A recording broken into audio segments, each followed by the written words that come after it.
Île de Samos, 411 avant notre ère. La troupe d'hoplites et de marins athéniens rassemblés sur la place du village côtier exulte. Chacun essaie de se rapprocher pour apercevoir celui dont tout le monde parle. Aux côtés du stratège élu par l'assemblée temporaire, on le dit, les mains remplies de sacs d'or. Tout le monde a déjà entendu parler de lui, mais certains ne l'ont jamais vu. Il faut bien un homme comme lui pour nous ramener à la maison victorieux, entendons ici. Nous sommes tombés bien bas si notre meilleur espoir est un traître comme lui, entendons par là. Oui, c'est bel et bien pour Alcibiade que ces Athéniens sont réunis. Alors, comment un Alcibiade, que l'on a laissé dans les petits papiers du roi de Sparte, peut se retrouver ainsi devant la troupe athénienne ? D'où peut bien venir ce fameux or qu'on rêve dans ses mains ? Pourquoi l'armée athénienne est-elle si loin de chez elle et autant aux abois ? L'épisode d'aujourd'hui, qui prend place juste après le désastre de Sicile et de Syracuse, marque le début de la dernière ligne droite de la guerre du Péloponnèse et il s'annonce plein de rebondissements.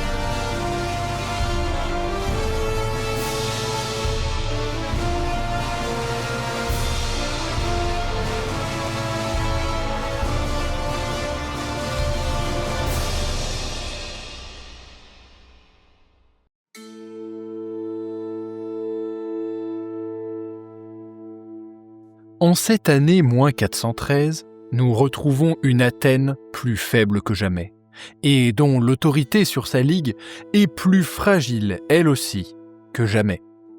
Les pertes consenties devant Syracuse sont effroyables, surtout pour une population et un corps civique de la taille de ceux d'Athènes. Dans ce contexte démographique déprimé, des groupes placés jusque-là aux marges de la société commencent à faire entendre leur voix, en particulier les notoi, majoritairement des bâtards non-citoyens nés d'un père citoyen mais d'une mère qui ne l'est pas.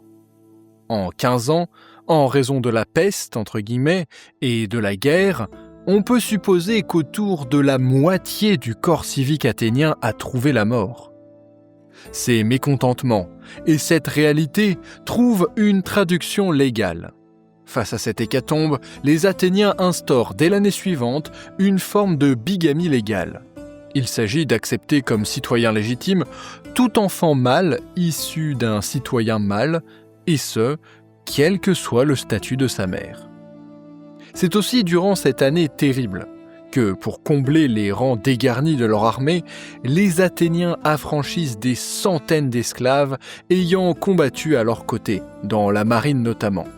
Et la cité fait de plus en plus appel aux mercenaires pour former ses phalanges. D'après le logographe Hélanikos, ces hommes auraient acquis la citoyenneté moyennant certaines restrictions. Mais on le voit, les conséquences démographiques et politiques de l'expédition de Sicile sont encore très douloureuses dans la cité d'Athéna. Il y a évidemment des résistances à ces changements au sein du corps civique athénien. Dans la pièce de théâtre, Les Grenouilles d'Aristophane, le chef de chœur compare les honnêtes citoyens à des pièces anciennes, de bonne valeur, non falsifiées, présentant au contraire ces nouveaux mauvais citoyens comme de, je cite, méchantes pièces de cuivre frappées la veille, et de la pire des façons. Mais force est de constater, Athènes n'a pas vraiment le choix si elle veut rester dans la course. Car en effet, tout le monde le sait sur l'Ecclésia, Sparte vient de remporter une immense victoire en Sicile. Elle revient dans la guerre, retrouve son leadership sur le Péloponnèse et met dans son sac un nouvel allié de poids, Syracuse. Leur assaut se fait déjà attendre. Quelques mesures athéniennes, qui se veulent préventives à la contre-attaque spartiate, sont décidées. Plusieurs raids dévastent encore une fois les côtes aux abords du territoire d'Argos. Athènes envoie également une petite force renforcée de soldats argiens pour fortifier l'île d'Élaphonissos, espérant attirer ainsi, comme depuis Pylos, des ilotes fuyant la Laconie et ainsi disposer d'une base supplémentaire pour ravager le sud du Péloponnèse.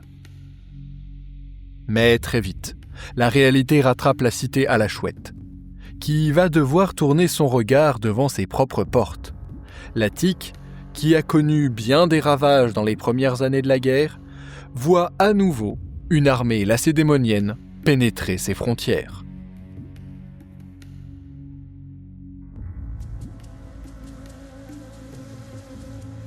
Et oui, les quelques actions menées par ce qu'il reste de la flotte athénienne ne trompent pas Sparte. Leur rival est plus affaibli que jamais et il faut en profiter. Ce n'est pas Alcibiade qui va les en dissuader. L'ex-homme politique athénien, passé à l'ennemi pour échapper à son procès, ne ménage pas ses efforts pour soutenir ses nouvelles hôtes.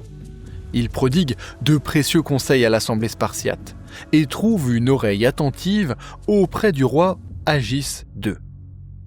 Après son lobbying pour une intervention en Sicile, pour soutenir Syracuse, il appuie désormais Sparte dans sa volonté de porter un coup décisif à Athènes, sur ses propres terres. La stratégie des rois précédents, consistant à ravager la campagne de l'Attique chaque été, s'était montrée d'une efficacité limitée par la puissance navale et commerciale d'Athènes. Alcibiade propose donc une nouvelle version à ce plan. Sous ses conseils, Agis II prend la tête d'une armée imposante, rassemblant des hoplites de toute la péninsule, et entre en Attique. Les Athéniens se réfugient, comme à leur habitude, derrière les longs murs de leur cité.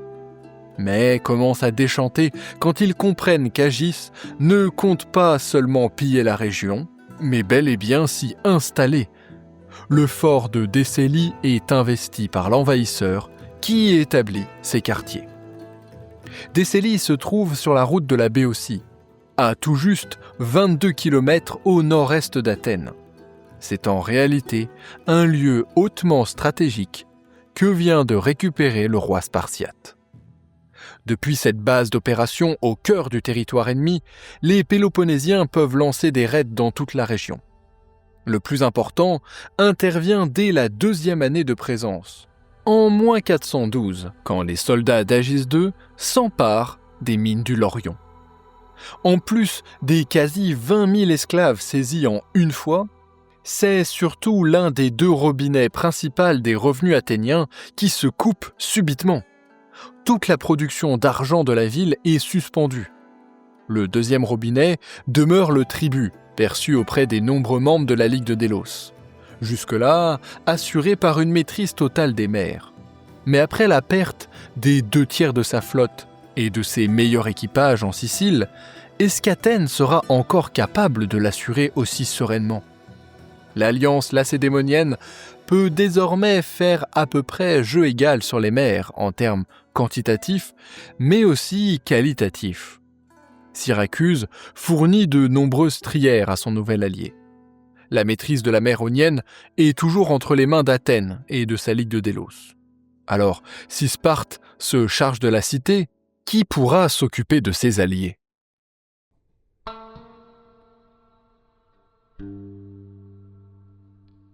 En effet, même avec l'aide de Syracuse, Sparte a conscience qu'elle doit rattraper son retard en matière de marine militaire.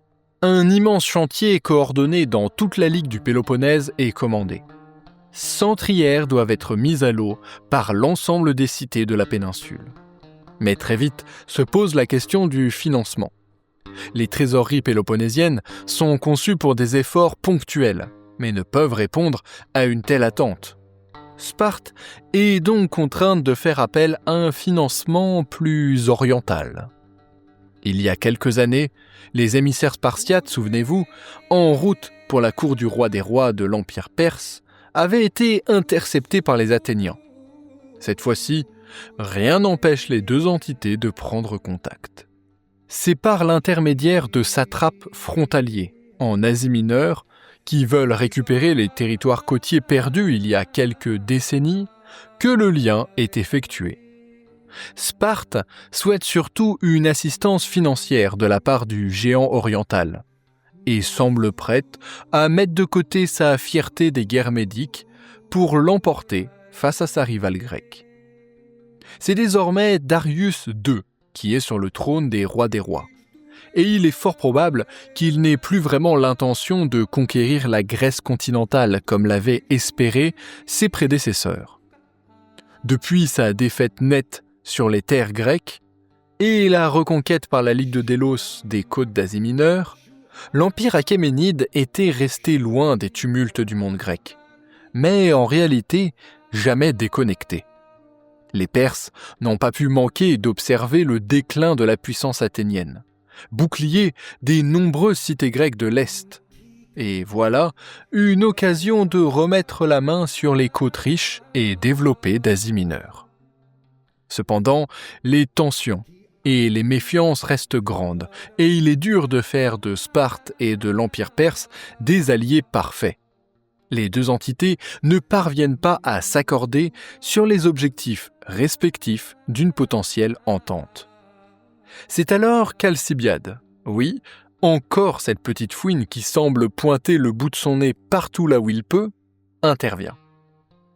Il parvient à persuader les dirigeants spartiates de lui confier une petite expédition, 5 navires, pour convaincre les alliés d'Athènes en Ionie de quitter la Ligue de Délos.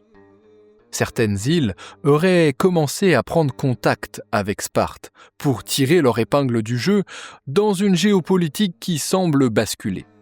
Alors, que peut risquer Sparte avec 5 navires en jeu ? Qu'il en soit ainsi. Alcibiade part à la tête de cette petite force. Il sillonne la région pour pousser à la défection les cités de l'Est. Chios, Érythrée, Clazomène, Ténédos, et même Milet et Éphèse vont dans le sens du voyageur.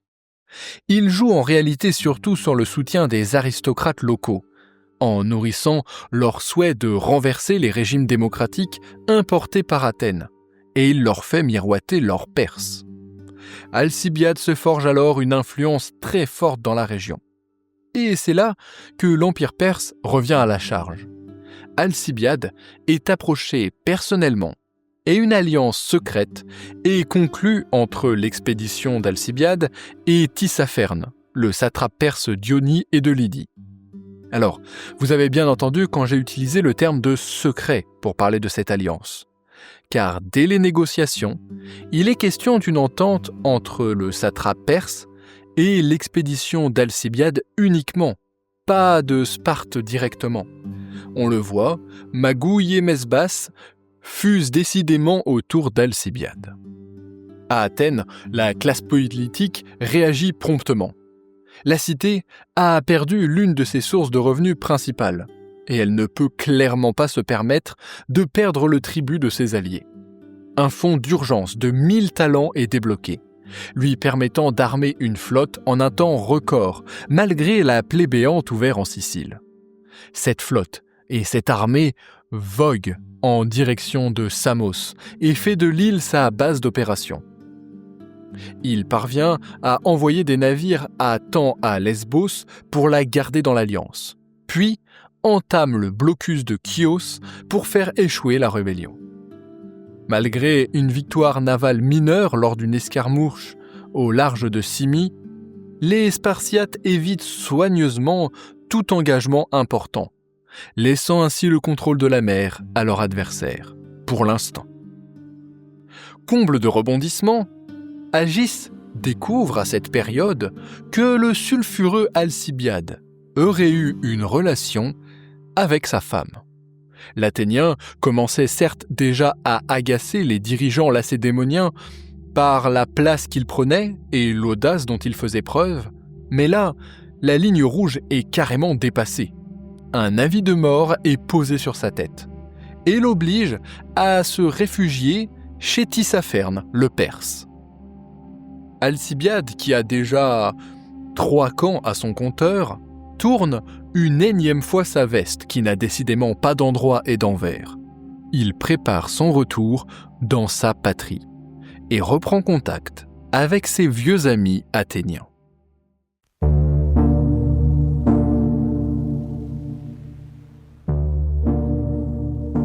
Bien qu'Athènes tente de réagir, la situation ne s'améliore pas pour autant.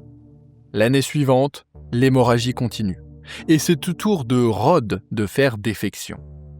On pourrait même dire que la situation dérape complètement quand ces nombreux revers mènent à rien de moins qu'un coup d'État dans la cité à la chouette. La démocratie athénienne, l'une des plus solides et anciennes de Grèce, est ébranlée par l'arrivée d'un régime aristocratique, celui des 400. Il s'emploie immédiatement à réduire le corps civique à peine 5000 âmes et dissout complètement la boulée. Tout en faisant mine de respecter la majorité des institutions, ils font en réalité surtout régner la terreur en assassinant tous leurs principaux opposants. Alors, comment une institution comme la démocratie athénienne peut-elle être remise en question ainsi du jour au lendemain ? Il y a 2 explications.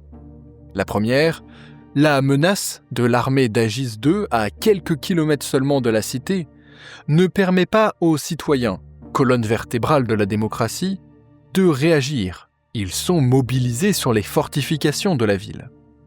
La deuxième explication, c'est qu'en plus de ça, les Athéniens les plus attachés à la démocratie sont en réalité à Samos, se battant pour préserver l'impérialisme de leur cité.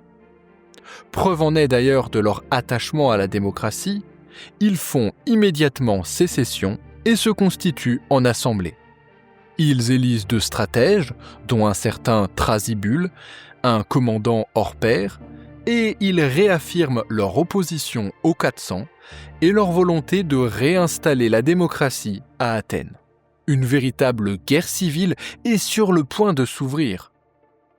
À Athènes, le nouveau régime oligarchique ne perd donc pas une seconde pour envoyer une ambassade devant le roi spartiate en vue de tenter de négocier. Mais ce dernier refuse. Sagement ou pas, à vous d'en décider. D'un côté, il pourrait profiter de la situation pour enfin mettre à genoux la cité adverse, sans trop de difficultés a priori. Mais d'un autre côté, il se dit, négocier avec les 400, ce n'est pas négocier avec l'armée athénienne présente à Samos. Un traité passé avec les oligarques n'a aucune chance d'être accepté par l'armée et la flotte athénienne. Enfin, il y a peut-être aussi une raison plus personnelle. Agis voue une profonde colère, voire une haine envers Alcibiade, sur qui il n'a toujours pas réussi à mettre la main. Et il ne souhaite surtout pas favoriser son retour en sécurité dans une Athènes en paix. Il renvoie l'ambassade « Démocratie » ou « Régime des 400 », c'est par les armes que la cité tombera. Il fait venir des renforts conséquents de toute la péninsule du Péloponnèse et tente une première fois de s'emparer de la cité. Il est mis en échec sur terre. Mais alors qu'il était difficile de l'imaginer au début du conflit, c'est sur mer que Sparte va porter un sérieux coup à Athènes. Doutant de plus en plus de la loyauté de Tissaphernes, qui de toute façon accueille l'ennemi du roi, Sparte décide de se rapprocher d'un autre satrape perse, Pharnabase, plus au nord. Une flotte, sous les ordres du navarque Mindaros, est envoyée dans l'Hellespont, et la Ligue de Délos continue de saigner quand les cités d'Abydos, Byzance, Chalcédoine, Cyzique et Célembrie font sécession à leur tour. Et ce n'est pas tout. Les 400 apprennent que l'île d'Eubée entière est sur le point de se rebeller. Ce qui reste de Trière à leur disposition est envoyé sur place. Mais Agis dépêche une escadre de 42 trières venant de tout le Péloponnèse. Elle vogue vers l'île, pulvérise la flottille athénienne sur place et capture quasiment toute le baie, à l'exception du nord. La situation est très tendue pour la cité fragmentée, qui perd là son dernier grenier à grains continental. À Samos, la situation n'est pas meilleure. La démocratie en exil ne peut compter que sur la modeste île pour ravitailler son armée, et c'est loin de suffire. Et il s'avère que l'un des deux stratèges élus, le fameux Thrasybule, est un proche d'Alcibiade. Souvenez-vous, ce dernier a repris contact avec ses amis il y a peu, et il en fait partie.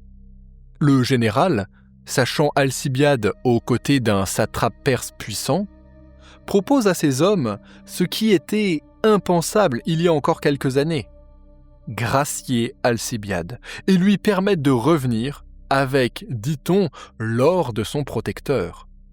La mémoire courte ou le ventre vide, quoi qu'il en soit, le retour d'Alcibiade est voté et ce dernier revient sous les applaudissements, carrément désigné stratège avec les pleins pouvoirs. Ah, je ne vous avais pas menti sur les rebondissements dignes d'une série télé. À Athènes, la perte de baie et le renforcement considérable de la démocratie en exil poussent vers la sortie le régime des 400, incapable de rétablir la situation, divisé en factions et finalement très éphémère. Une transition, connue sous le nom du régime des 5000, vote le retour des exilés, donc aussi d'Alcibiade, pour unir à nouveau Athènes en ces temps sombres.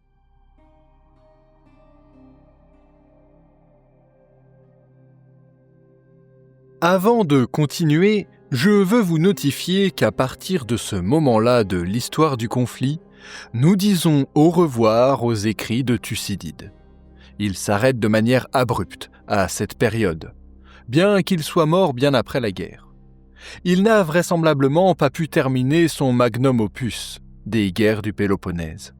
Ses textes brillent par une attention aux détails et au réalisme, avec un effort porté sur des aspects souvent occultés des conflits, comme l'impact sur les populations civiles, les données financières ou morales des cités. En bref, adressons un grand merci en direction du passé pour l'œuvre que nous a léguée Thucydide.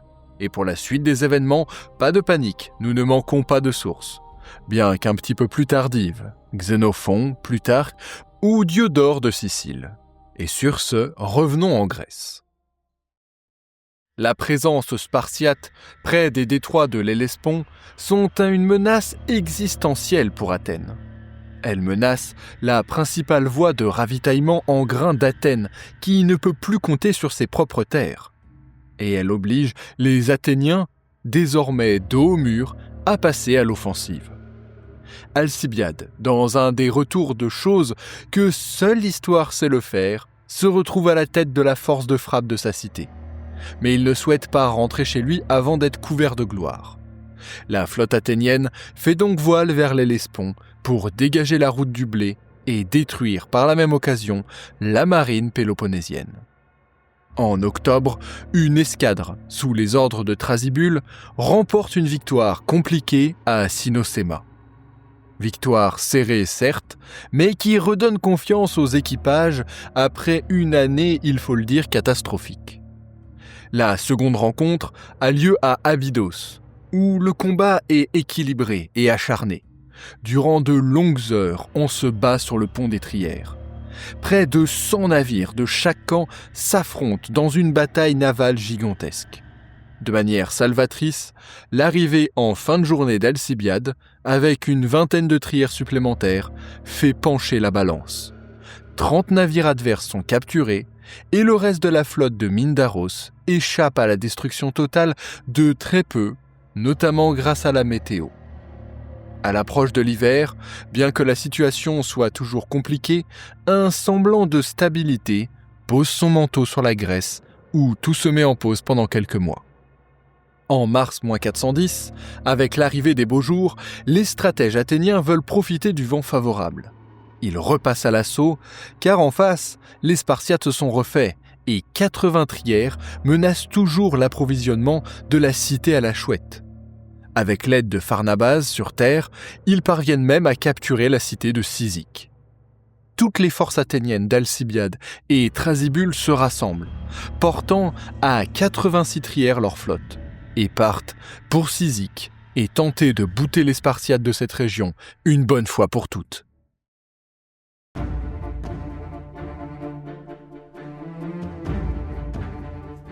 Les récits de Xénophon et de Diodore de Sicile diffèrent un petit peu sur le déroulement de cette bataille décisive, mais en voici les grandes lignes. Les Athéniens sont à la manœuvre.